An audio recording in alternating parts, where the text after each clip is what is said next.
Ayer vimos por primera vez a dos de los grandes favoritos asustar de verdad. Dentro vídeo. Buenos días a todos, bienvenidos al café de hoy, día 17 de junio de 2026, el café mundialista, donde vamos a hablar un poquito de lo que pasó ayer en el mundial y un poquito de lo que se prevé que pase hoy.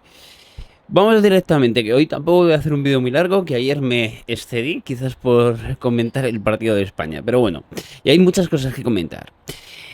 Vamos con el primero, el Francia-Senegal. Francia ganó 3-1 a Senegal.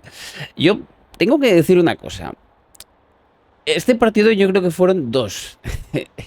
Y me explico. Porque hubo dos partes muy diferenciadas en cuanto a lo que yo vi en la primera parte de lo que luego se vio en la segunda, ¿no? Y os tengo que decir que yo esperaba un poquito más de Senegal, la verdad. No sé, me dio la sensación de ser un poquito un equipo quizás también demasiado especulativo. No me terminó de... Quiero decir, me sorprendió un poco. Aunque tampoco fue un equipo que... Estoy pensando cómo decirlo. Me da la sensación de que no fue del todo por el partido. Lo dejo ahí, ¿no? Y Francia hizo realmente lo que hace siempre, ¿no? Saber aguantar el resultado, saber cuándo tiene que hacer las cosas y con muy poquito, porque tampoco podemos decir que Francia hizo un partidazo absoluto, ni yo creo que mucho menos, sino que hizo lo justo y necesario para ganar el partido y para ganar el partido bien. Por eso hablo un poquito del miedito, ¿no? De la selección francesa, de una selección francesa que va a seguir siendo tan fiable como siempre en este mundial, o por lo menos es lo que se ha visto en el primer partido. Y sobre todo hay que destacar a Mbappé, que va camino de ser el máximo goleador histórico de los mundiales. Yo creo que no hay ninguna duda de que lo va a lograr, de que va a tener un récord que luego va a ser incluso difícil superarlo, estoy convencido. Que yo creo que fue una de las figuras, si no la más figura destacada de Francia del partido. Así que miedito, entre comillas, por una parte, por ese debut de la selección francesa. Y perdonadme con la alergia. En fin, eso en cuanto al partido de Francia. El segundo partido que voy a comentar, bueno, el segundo partido fue realmente el Noruega contra Irak. Este partido no tuve la ocasión de verlo, pero merece la pena comentarlo porque Noruega creo que es una muy buena selección. Y es una de las selecciones que en cuanto a nombres, si te ves nombres, Odegaard, Haaland, Sorloth, puedes intuir que es un equipo de esos que se puede convertir en algo importante en esta Copa del Mundo. Y no sé cómo habrá sido el partido, ya os digo que no lo he podido ver, pero ganar 4-1 a Irak, por mucho que Irak sea a lo mejor pues una de las cenicientas del torneo, una selección que está, digamos, entre comillas, destinada a quedarse en la primera fase, me parece que es para tomárselo un poquito en serio.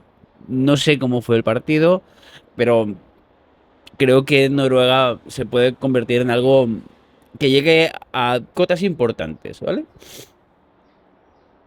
Es decir, creo que va a ser una selección que puede complicar a cualquiera, que puede eliminar a cualquiera, incluso a cualquiera de los grandes favoritos. Y veremos un poquito, sobre todo ver cómo son los cruces, ¿no? Que es algo que al final va a marcar este campeonato, porque creo y me da la sensación de que esta primera fase y una primera fase de un mundial donde realmente parece que tienes mucho, pero tienes tres partidos, donde si uno te sale mal o no te sale como quieres, lo estamos viendo con España, ¿no? Ya vas un poquito a remolque el resto de los otros dos partidos. Así que asegurar que las grandes van a quedar en sus puestos, ya no digo que se vayan a clasificar o no, es muy difícil hacerlo. Y eso significará cruces incómodos para algunos en 16avos. Y eso espero que no ocurra con España, pero parece que hay todas las papeletas. Porque, y ahora me voy a comentar el siguiente partido de ayer, el Argentina-Argelia. Argentina ganó 3-0, bastante cómodo el partido. Creo que además Argentina no se puede decir que hizo un auténtico partidazo, pero sí que hizo un partido de oficio. Me refiero que supo ganar con autoridad, haciendo un partido serio. Me gustó mucho Messi. Creo que Messi no parece que haya venido el Mundial, pues, no sé, falto de ritmo. No, me parece que además el papel que ha cogido Messi en la selección, me parece que puede ser una de las claves de este Mundial. Sin decir a ver, que yo os cuento, y os soy honesto, yo al principio del campeonato tenía la sensación, insisto, una sensación de que Argentina podía ser una de las decepciones. Ayer, desde luego que no lo fue. Y desde luego que me gustó mucho el papel de Messi en el partido. Esto no quiere decir que luego vayan a ser otra vez campeones del mundo. No estoy diciendo tampoco eso. Y tampoco estoy diciendo que vayan a perder los otros dos partidos, que se supone que no, porque los rivales son inferiores, ¿no? Pero sí que me pareció una selección peligrosa, una selección muy seria, una selección que al menos ayer demostró que va a seguir compitiendo. Y además, y esto es un poquito a lo que yo quería ir para enlazarlo, el primero del grupo de Argentina se enfrenta al segundo del grupo de España en 16avos. Y esto quiere decir que con los resultados que tenemos ahora mismo, las posibilidades de que España entre como segunda y de que Argentina entre como primera están ahí. Es decir, podemos empezar a evaluar qué es lo que puede pasar en los otros dos partidos, ¿no? Argentina se enfrenta a Jordania por un lado, claramente superior, o debería ser claramente superior, y luego a Austria, que aunque Austria es un equipo bastante serio, ya es una selección europea, lo normal es que ganase también ese siguiente partido, que ganase esos dos partidos que le quedan, ¿no? Y que fuera, por lo tanto, primera.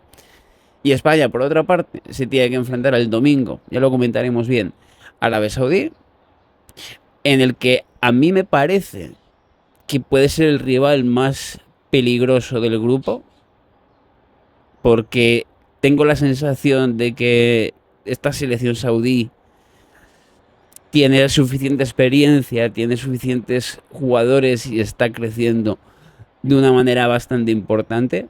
Es decir, no es la Arabia Saudí, la selección de Arabia Saudí de hace un par de décadas, ni mucho menos. Y además lo demostraron en el pasado mundial, cuando Arabia Saudí ganó a Argentina. Así que, por un lado, tengo miedo de ese partido. Y luego se enfrenta a Uruguay, en el que también me genera ciertas dudas de qué puede y de cómo se puede plantear ese partido. Es decir, creo que las posibilidades de que España se clasifique, pero se termine clasificando como segunda y demás, son bastante altas. Y eso significaría un España-Argentina en 16avos, lo cual sería bastante peligroso realmente para las dos selecciones, ¿no? Porque una de ellas, obviamente, se quedaría fuera en un punto demasiado cercano para lo que serían sus intereses, ¿no? Y Argentina, ya os digo que ayer me parecía una selección muy, pero que muy seria. Y el último partido de la jornada, que tampoco lo vi, obviamente, por los horarios, fue el Austria-Jordania. 3-1 para los austriacos, el resultado más lógico. Eh, Sin ver el partido, creo que el resultado nos dice que Austria sigue siendo una selección bastante seria, una selección que además se ha acostumbrado ya a meterse a fases finales de Eurocopas, de Mundiales. Es decir, podemos decir que es una de las selecciones europeas que está fuera del gran foco mediático, pero sí que se está convirtiendo, sin hacer mucho ruido, en algo importante dentro de torneos de este tipo que pueden terminar dando guerra. Y los partidos de hoy. Hoy es un día importante por varias razones. Porque es el último día, o dicho de otro modo, la última jornada de cada uno de los equipos. Es decir, hoy debutan las últimas selecciones. Y además porque debutan dos de las principales favoritas, como son Portugal y como son Inglaterra. El debut de Portugal frente a Congo. Aquí yo creo que es una situación similar a la situación de España. con el primer partido, ¿no? Frente a un rival africano. Un rival africano que no es una selección con gran nombre africano, ¿no? Porque si debutas frente a un Senegal o frente a un Costa de Marfil, entiendes que va a ser un partido difícil, que va a ser un partido complicado y que incluso un mal resultado lo puedes hasta ver normal, ¿no? Pero frente a un Congo o frente a un Cabo Verde, como fue el caso de España, es algo que te esperas mucho menos. Pero es que son selecciones físicamente muy fuertes y como digo yo muchas veces, ¿no? El hecho de que el fútbol haya crecido tanto fuera de Europa o fuera de los grandes focos futbolísticos, ¿no?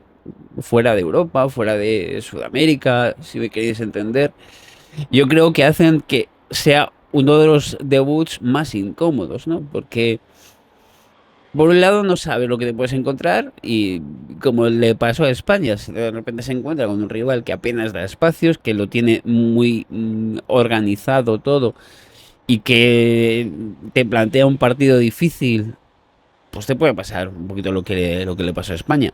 Vamos a ver lo que ocurre en este Portugal-Congo porque me parece que puede ser muy interesante ver cómo se desenvuelve si juega Cristiano Ronaldo o no, cómo se desenvuelve la selección portuguesa. El siguiente partido, que es otro de los partidos importantes, es el Inglaterra-Croacia. El debut de Inglaterra, esta vez frente a otra selección europea, quizás frente al gran rival del grupo. Croacia, otra de las selecciones que en los últimos años ha llegado lejos en los mundiales y que ha hecho muchas Eurocopas. El último baile de Modric frente a una selección inglesa que yo creo que este año la veo como una de esas selecciones de las que ya no se habla tanto, porque me da la sensación de que en Inglaterra ya no se habla de favoritismo de la selección inglesa, de esta vez sí, esta vez podemos, el fútbol vuelve a casa, todo ese tipo de cosas que realmente ha pasado en muchos mundiales anteriores y que luego siempre significaba un palo para la selección inglesa, ¿no? Eso sí, hay que decir que Inglaterra lleva dos finales perdidas en las últimas dos Eurocopas y una semifinal en el pasado Mundial. Es decir, sigue siendo una selección que en las fases finales acaba llegando ahí.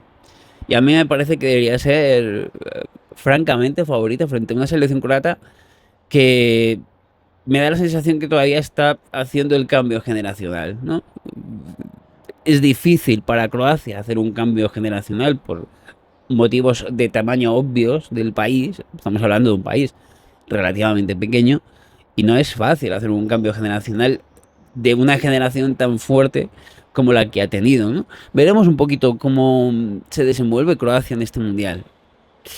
Y luego ya tenemos el Ghana-Panamá. Panamá, una de las selecciones quizás, voy a decir una de las selecciones más débiles del campeonato, quizás una de las selecciones un poco con las que menos se cuentan y que puede decidir también mucho dentro del grupo, ¿no? Porque estamos hablando del grupo de Inglaterra y Croacia, ¿no? Y luego para terminar el día vamos a tener el Uzbekistán-Colombia.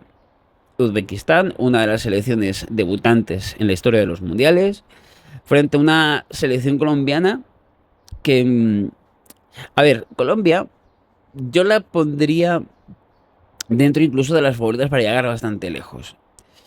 Pero es verdad que en las últimas fechas me ha dejado más dudas que otra cosa.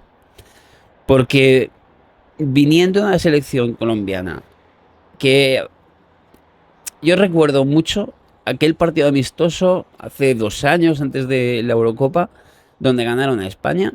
Recuerdo mucho esa selección colombiana que llegó a la final de la Copa América también en 2024. Así que por una parte, pero luego no he visto que que haya tenido grandísimos resultados en estos 2 años.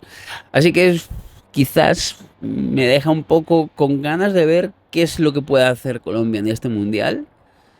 Vamos a ver si James a qué nivel está en este campeonato, porque es de esos típicos futbolistas que de repente te sale en un campeonato como este, un mundial, una fase final corta. Así que puede ser uno de los tapados, ¿por qué no? Del mundial.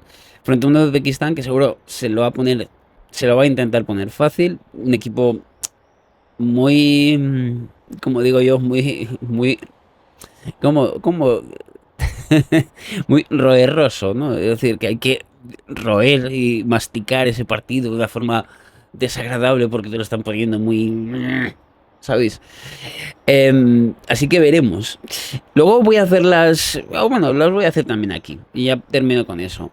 Para el Portugal-Congo voy a pronosticar, venga, un 3-0 para Portugal. Para el Inglaterra-Croacia voy a apostar por un 2-1 para Inglaterra. Para el Ghana-Panamá le voy a poner un 2-0 para los ganeses. Y para el Uzbekistán-Colombia vamos a poner un 1-3 para Colombia. En fin, yo creo que después de la jornada de ayer, donde ya empezamos a ver favoritos siendo favoritos, vamos a ver cómo termina la primera jornada, ya esperando la siguiente jornada de pasado mañana, que serán las segundas jornadas, los segundos partidos, empezaremos a ver los segundos partidos de todas las elecciones, y yo creo que vamos a empezar un poquito un mundial quizás un poco más en serio de lo que llevamos hasta ahora. Así que veremos lo que ya lo comentaremos mañana. Vamos a dejar el vídeo aquí y nada, suscríbete, ayúdame con este proyecto que cada mañana estoy aquí comentando un poquito lo que va pasando en el mundial. Nos vemos dentro de muy poco. Adiós.